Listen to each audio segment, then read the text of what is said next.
దేవుని నామం అన్య జనుల మధ్య దూషించబడుతుంది. ఎవరిని బట్టి అంటండి?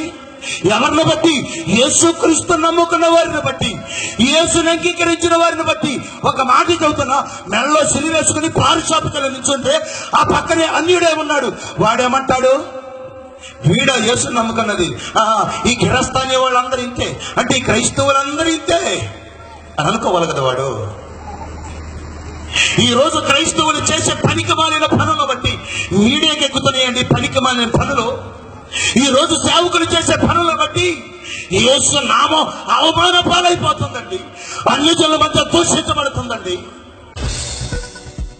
కృష్ణా జిల్లా జగ్గయ్యపేటలో దివాకర్ అనే పాస్టర్ ని పోలీసులు అరెస్ట్ చేశారు. అనేక చోరీల్లో అతను నిందితుడిగా ఉన్నాడని పోలీసులు తెలిపారు.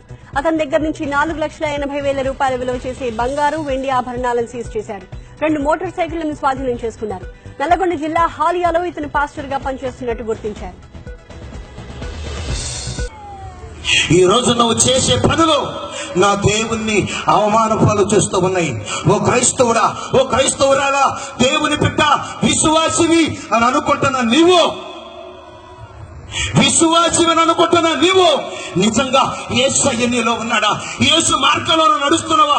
యేసు నమ్ముకుని ఎన్నో ఏళ్ళు అయ్యిందే, బాప్తిసం తీసుకుని ఎన్నో సంవత్సరాలు అయ్యిందే, కానీ నీ బ్రతుకు మారిందా? నీ హృదయం మారిందా? నీ తలపు మారిందా? నీ ఆలోచన మారినయా? నీ పాప బ్రతుకుని విడిచిపెట్టావా? నీ పాప జీవితాన్ని విడిచిపెట్టావా? ఏదో పేరుకి యేసునామాన్ని కలిగి ఉన్నాం అనుకుంటున్నాం, మనం యేసు నమ్మాను అనుకుంటున్నాం. కానీ నా దేవుడు అంటూ ఉన్నాడు, అయ్యా మిమ్మల్ని బట్టే నా నామము అన్య జనుల మధ్య ఏమవుతుందటయ్యా? యవనస్తులారా, ఏమవుతుంది? ఎవరిని బట్టి? ఎవరిని బట్టి? మనల్ని బట్టేనండి.